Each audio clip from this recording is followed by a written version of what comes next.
Почитуван шеф на делегацијата на Европската Унија во нашата земја, амбасадор Девид Гир, почитуван директор на Центарот за управување со кризи Стојан Чангелов, почитувани представници на медиумите. Најпрви сакам да изразам голема благодарност, меѓутоа и лично задоволство, бидејќи јас учествував во спроведувањето на активностите за остварување на оваа можност денес да направиме промоција на бројот за итни повици 112. И сакам во тоа име да се заблагодарам на сите оние кои што учествуваа, не само на директорите, туку и на сите вработени во институциите кои што овозможија ова да биде возможно. Од денеска започнува да функционира единствениот европски број за итни повици 112 и сметам дека ова е исклучително важен момент, пред се поради фактот што на граѓаните ќе им се овозможи брза комуникација со институциите во ситуации кога тоа им е итно потребно.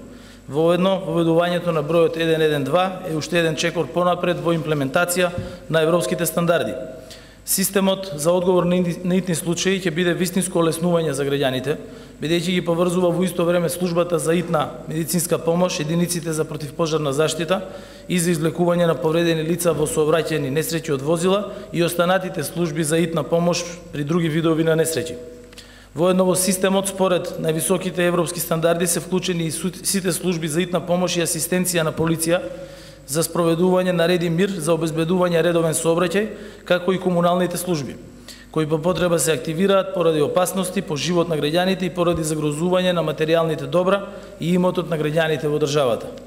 Освен што обезбедува итно алармирање на еден единствен број, системот е дизајниран да обезбеди брза координација, акција и интервенција на сите служби соодветно на секоја специфична кризна ситуација.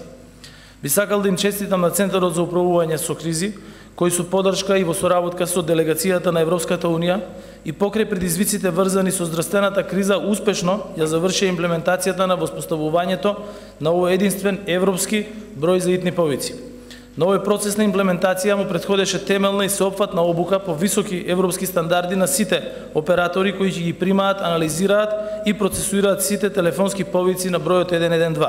Како прва точка за контакт, операторите се обучени и можат да препознаат алармантен повик од исклучителна важност, да ги утврдат потребните податоци за опасноста и итно и правовремено да ги изведат сите потребни оперативни служби вклучени во системот. Освен за граѓаните на Република Северна Македонија, единствениот европски број 112 е достапен и за сите странски државјани кои во моментов се во земјата и на кои им е потребна итна помош. Изградивме модерен и ефикасен модел на функционирање на сите јазици со кои се користи населението во државата, во соседните држави, како и најмалку еден од светските јазици.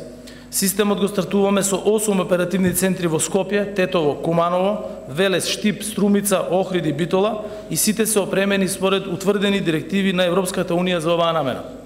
Во секој од овие центри работат и оперативци обучени да примаат повик и да воспостават комуникација и со лица со различни попречености.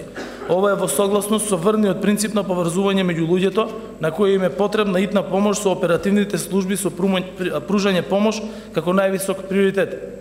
Денешниот датум 11 февруари, кој во Европската Унија се одбележува како ден на европскиот број на итни случаи, го внесуваме и ние во календарот на настани на нашата земја како ден кога започнуваме да имплементираме европски систем за алармирање во итни и кризни случаи за брза и квалитетна интервенција. Оперативното активирање на единствениот европски број за итни повици 112, како и целиот систем за сеопфатен и соодветен брз одговор на несреќи и други кризни ситуации е нова, особено значајна страница во справувањето со овие појави. Примената на европските протоколи за менаџирање со кризни ситуации и несреќи е од огромно значење за нашите граѓани, како и за сите оние кои престојуваат или се на поминување низ државата. Со честитките за успешно завршување на реализацијата на проектот, ја придружувам и желбата колку што може помалку да има потреба од користењето на единствениот европски број за итни повици. Тоа е идеалната ситуација, но живееме во време кога желбите не се секогаш во согласност со реалноста. Токму затоа, како држава и општество мора да бидеме подготвени и да воспоставиме систем кој на најдобар можен начин ќе ги заштити животите на граѓаните, нивните имоти и материјалните и природните богатства на државата. Единствениот европски број и модерниот и ефикасен модел за алармирање и активирање на системот за справување со кризи е еден од тие начини. На крајот сакам да упатам благодарност уште еднаш до делегацијата на Европската Унија во нашата земја, која финансиски и со обуки го обезбеди овој систем. Со таа поддршка сега Центарот за управување со кризи има можност во најкраток можен рок да го активира системот за сите потреби од итна интервенција на повик од граѓаните од било кое место во земјата. И благодарам.